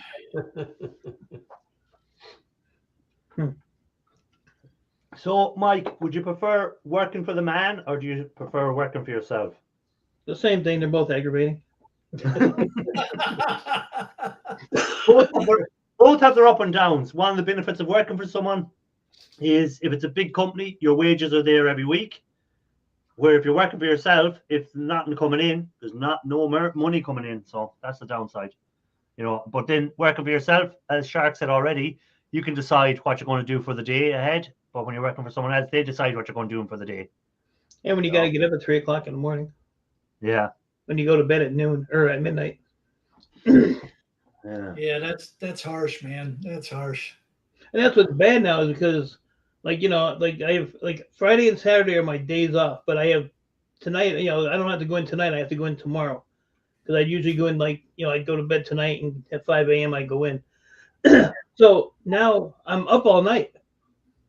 You know, and I can't go out and do anything in the garage without, you know, making a shitload of noise. So, you know, what do you do? I've been thinking. Make a shitload of noise. If you were a micro scrapper, you could have small little things where you wouldn't be making a lot of noise, you know, micro scrapping them. Yep. Is that nose itchy there, Mike? Yeah, I'm getting COVID or something. I'll be back in a minute, Irish. Since I worked there, I've been coughing and everything else, so I don't know. Probably getting sick or something. Well, at least you're infecting your coworkers. I was going to say his co-workers are infecting They're him. infecting me. That's what the problem is. You see, he was used to no one infecting him, and now he's in You an know, environment. in the shift I work, there's 4 people that work there. Watchcall is asking, are you working with people around your own age, or are they younger? No, there's a guy there like Shark says, like 70 something. The guy there looks kind of like Cruiser. You got that little goatee thing going on, and no, like I said, there's only like 4 people that actually work on the floor, you know, with me. So, and one is my my daughter's boyfriend. So, you know, you can only throw so many nuts and bolts at people all night. You know, then you run out. And do you travel together? Does he pick you up, or do you pick him up? Or? We go together. Okay. Same shift. Okay. But it's only temporary, you know. Yeah. Waiting for June. If June pans out, then, you know, I'll be good. Yeah. You'll have enough stuff to keep you going for a year after that, if it works out. Yeah. Yeah. So, no, it's not bad, though. GCR is saying he's a trailer 40% full for board sort run. What size trailer is it? How much weight have you in there? You know, is it a big trailer, small trailer? What have you got? Semi. It's a semi. Okay.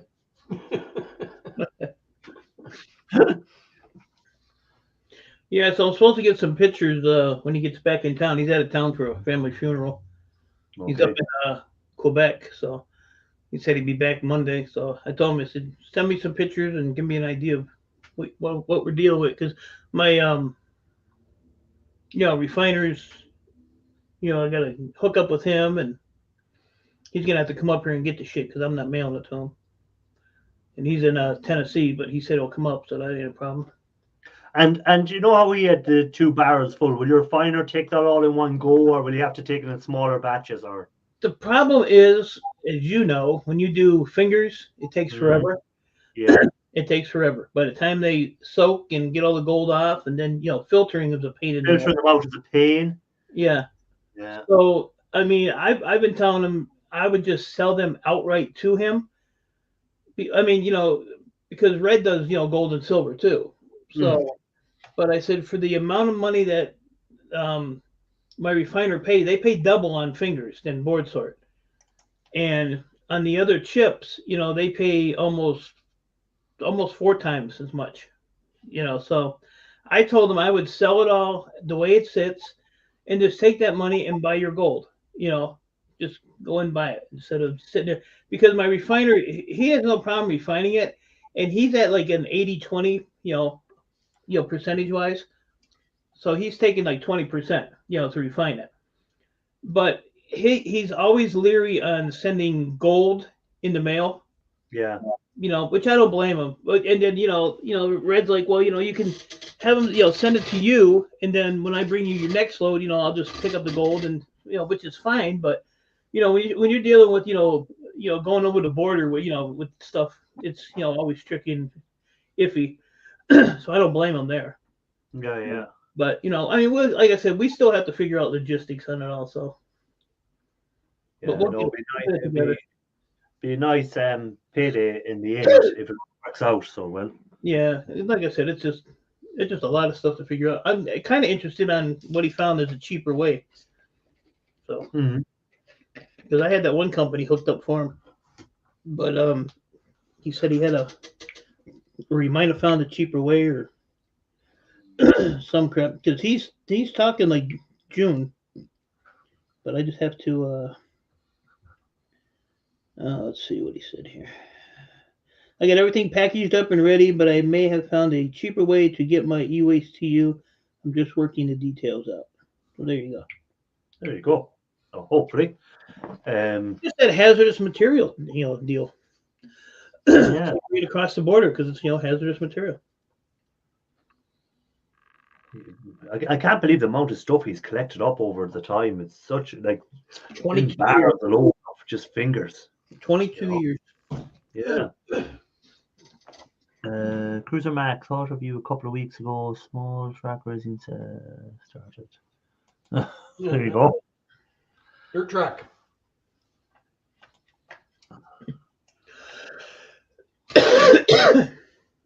Ralph has gone to charge his phone, and Pruesmate said, "Missing you already, Ralph." I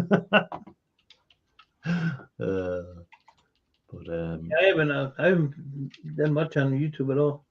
No, you were saying that you haven't We been. noticed that, Mike. Huh? We noticed you weren't doing anything.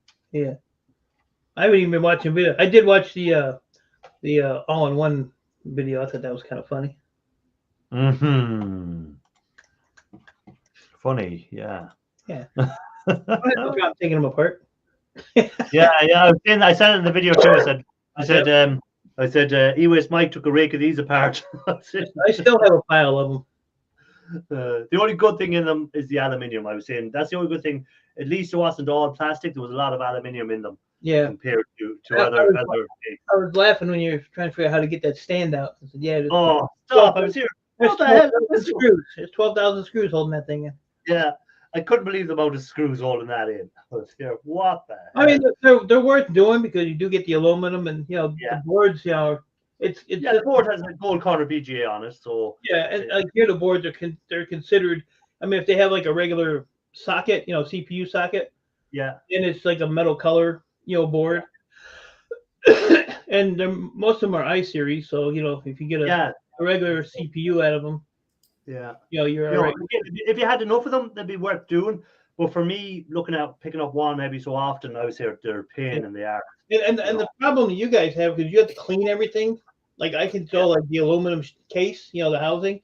Yeah. You just take, the screws and stuff out. I can leave all that black stuff and all that crap in there.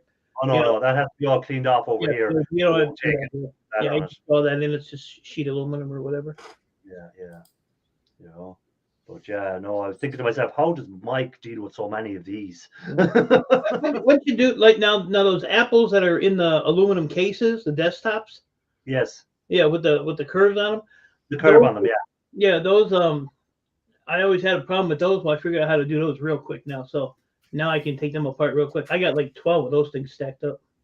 Yeah, I suppose if you get enough of anything, after a while you know where all the little screws are, you know which is the quickest way of doing something, and you just get on with it. But if you get something out of the ordinary, then that you don't usually get, because again, Apple wouldn't be a big thing here in Ireland. It would have been all mainly Windows PCs. Not many people would have had Apple Macs or stuff like that as their PCs. So there wouldn't be as many of them. Like the crowd, that e-waste crowd I picked up, I think it's 12 PCs off them there, and I have another 12 to pick up. So, but none of them are Apple. They're all just Windows PCs, Yeah. I picked up an Apple laptop from 2000. It's weird looking. And there'll be a million screws in it. I don't know. I sell laptops whole, so I don't care. Yeah. And again, that's an advantage you have over there. You can just sell the laptop. If the screen is not cracked or anything, sell it and get a good price for it. I got some footage and pictures when all is done. I'll see if I can make a video out of it. He's scrapping on his newly made workbench. Oh, good man, Ralph Morrick. Newly made bench. Did you make a video of you making the bench? He's probably like me. Need somebody. Sorry, I was going to say, does Shark pick up many of them Apple all-in-ones? No. Because I was going to say, would you strip them out, or would you just, what do you do with them? I don't think I've ever picked up one like you scrapped. Oh, Watchko was saying there, Mike was saying he was laughing when he seen me trying to take off the stand, because he knew there was millions of screws holding in the stand, and he hear, how did this come off? And he knew where all the screws were hidden and everything. He just knew what difficulties I was going to have going forward. The best way to do those is where the screen is. Yeah. If your screen's here, take a razor knife and just cut around the screen. That screen will. Yeah. Someone said that, put it on the screen and put a suction cup on it and just lift it out. Well, you don't got to go that far, but pop right out. That's what someone said to me. Just I just cut them. Yeah. The suction cup would have done it or whatever. But again, when I'm only picking one up every so often, I'm not too bothered. But it's so many screws in it. But the aluminium was the bonus there, because at least it wasn't all plastic like you would on most of the all-in-ones by other companies. It's all plastic inside them. I probably got about 50 more to do. And with my my one computer store that's moving, they're gonna have a mountain of shit for me tomorrow probably. So, because they're not gonna take all that crap with them. Do it solar style. Drop it on the concrete. Yeah, drop it on. But then you have to sweep all that stuff up, and you have to tidy it all up then afterwards. And bits of plastic fly everywhere. Sometimes I lose my temper and I will go out back and I'll just throw it on the concrete and smash it into bits with timber. It's too much mess. The hard way to view yours back.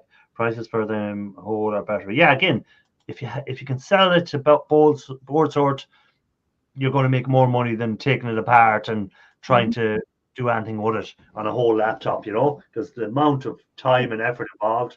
If you take a regular laptop, just a regular size one, $1.35, you make between $8 and $10 a laptop. Yeah, and if it's a good screen.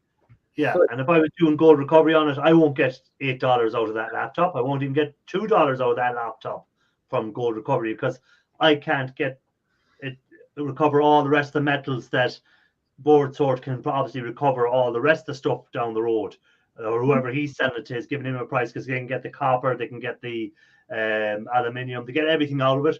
Where for me, I'm only getting the bit of gold and silver, and it's never going to add up to $8. Yeah. Hey, Kevin, welcome in. Oh, my mid grade, because I don't really want to deal with those anymore. Hey, Kevin. Low grade, but they're paying 22 cents a pound here for electric motors right now. So I was thinking about ripping all the motors off and just throwing the rest of the board in the garbage pile. Because it takes up a lot of room. When I go to Board Sort, I got 6 bins of low grade or mid grade, and I always leave stuff home because I don't have enough room for it. So I'm trying to get rid of the lower class crap. Let's start, but he still pops up. So I had a little go. I don't say go at it, but I took in some laptops to the yard that buys laptops here, and in the past, what they've told me to do is take the batteries off and sell the batteries separately. And in the past, they've always given me complete laptop for the laptops and then the batteries. So this last week I took in a load, and they recorded them as incomplete laptops and the batteries. So I said, well, no, they were complete laptops, and the guy said, no, the batteries were taken out. It's just like, that's I've been dealing with these.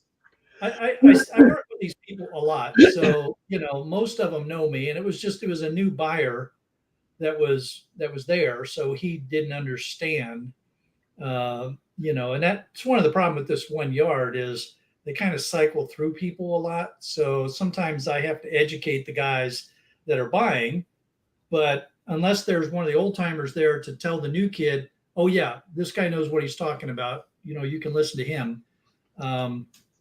That's when you sing them that song. One of these things just doesn't belong here. Yeah.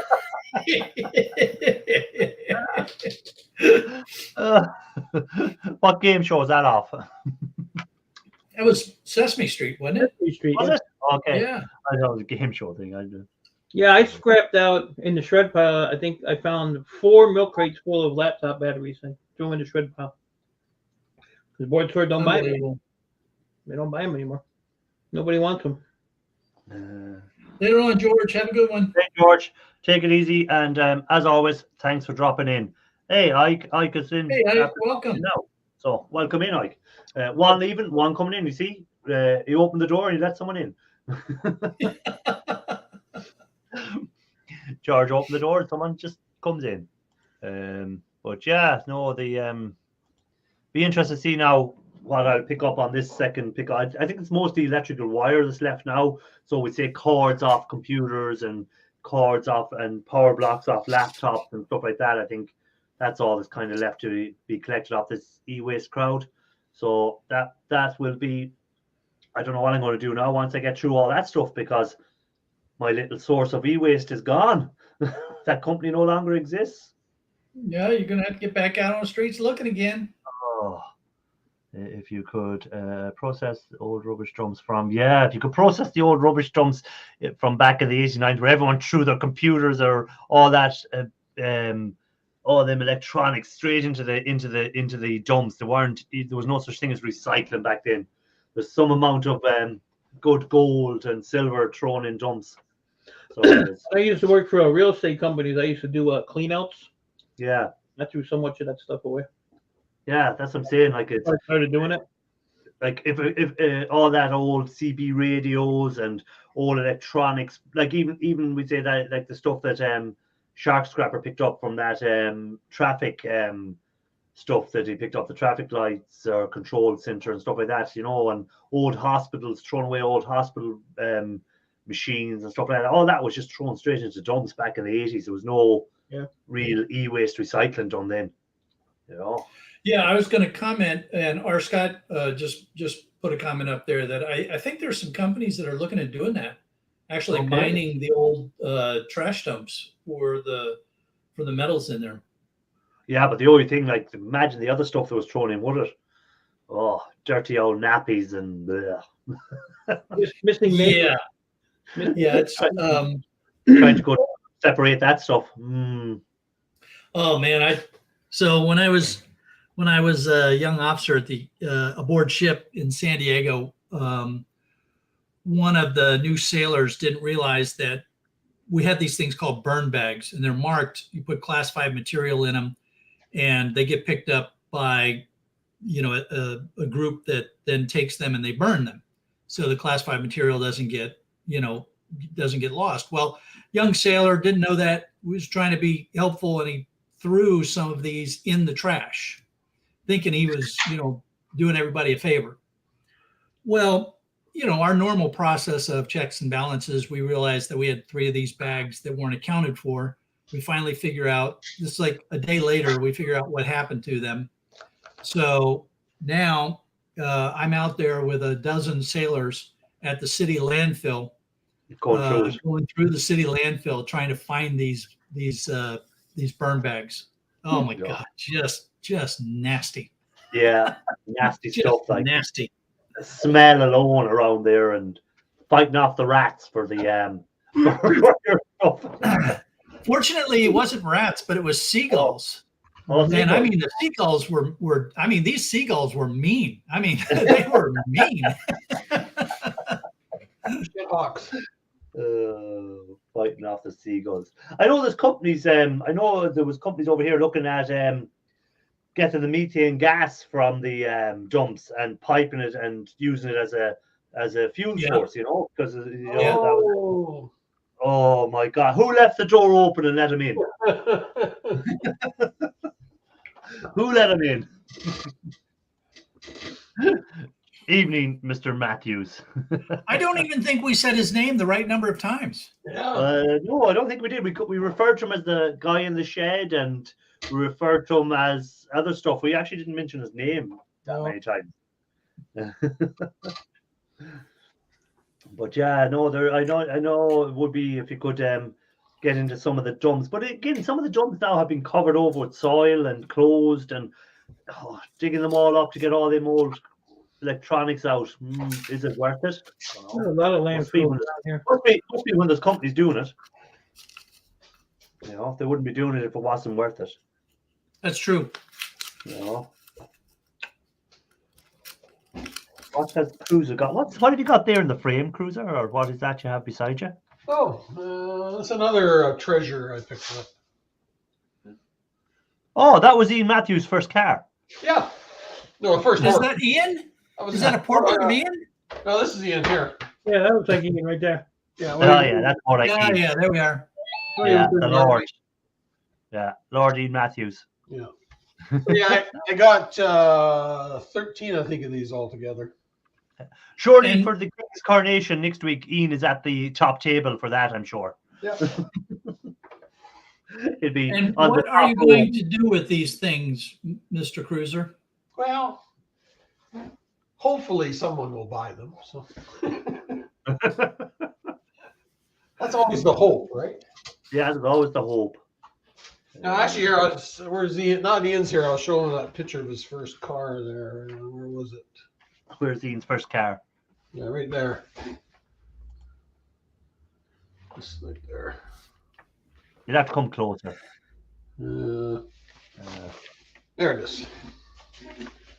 There it is at the bottom. Up a bit, up a bit, up a bit. There we go. Okay, armored. Oh yeah. Yeah, that's Ian's first car. Yeah. Oh yeah, Ian with his hanging baskets. He making his little improvised chain, and then he discovered when he went in to get something else, there was a hanger for the basket in his shed. Surprised he found it. Yeah, I'm surprised he did.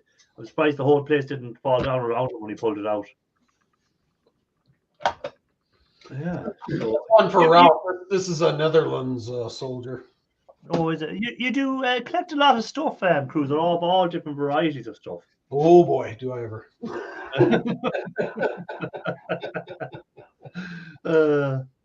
I suppose since you're not allowed to have a boat anymore, you're allowed to spend your money on other stuff instead. Yeah. Something else sitting in the driveway, but I don't want to talk about Oh, it. That's for later. well, now you've got our curiosity going, though, sir. Yeah. Oh, Oops, somebody at the door. Cruising back, I didn't see any fire extinguishers in the back of that car. So Ian, how are you getting on with all your transformers from the lights? Have you sold many of your planters, by the way, your aluminium planters that you're looking at selling? So he was saying, someone came up with a suggestion to him that if he turned them shades into planters, he might make more money than just scrapping them. So it'll be interesting to see if that does it. Again, that's it. If you can get something higher than scrap value, why not? Why would you just scrap it in? I can't believe his tight ass gave away shred. Don't you worry, there's something else down the road there. I'm sure. He has another plan there, I'm sure. Yeah. I'm sure he has another plan. No, I cut those up, those two up, having checked Marketplace. So no buyer for them. Gone to the scrapyard. They're going to the scrapyard. So going to the old anvil yard. Old anvil yard. Oh Lord! Oh, it's nearly time to finish. We've only got 4 minutes left. So hey, Ian, you could send them over here. We got lots of people around here that like to wear tinfoil hats. Yeah, you could sell them as that. But sure, he needs it anyhow for himself. He's one of the tinfoil hat warriors. So he's one of them. So Shark, what's the plan for the week? Well, I think it's going to be kind of a bit of the same. We've got some pickups that are scheduled. I got to make some phone calls. Got a yard that I'm trying to negotiate with on some boards. We'll have we should have 3 videos out Monday, Wednesday, Friday. The Patreon folks will get theirs on Wednesday, and then of course we'll be live on Sunday. So I don't know. Did anyone else get the proof of the Earth is flat to their phone? I got it to my phone. I don't know. Did anyone else get it into their phone? You want me to? Should I bring that up? I think you have to show the proof that Ian sent us. All right, hang on.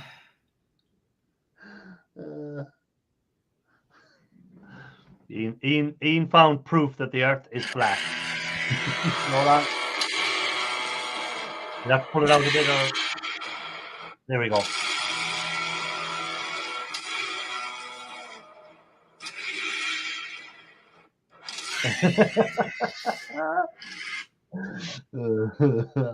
Wow. Yeah. So go on, carry on what you were saying for the week. You were doing. You have your Patreon video. You were saying you have your normal videos, and you have your live. I presume Sunday, is it? Yeah, that's the plan. That be the plan. I don't think there's anything. Yeah, that's going to keep things pretty busy for the week. Yeah. Okay. This is a street scrapping week. I forgot. This is a bulk pickup week. So yeah, there'll be some street scrapping going on too. Okay, so there you go.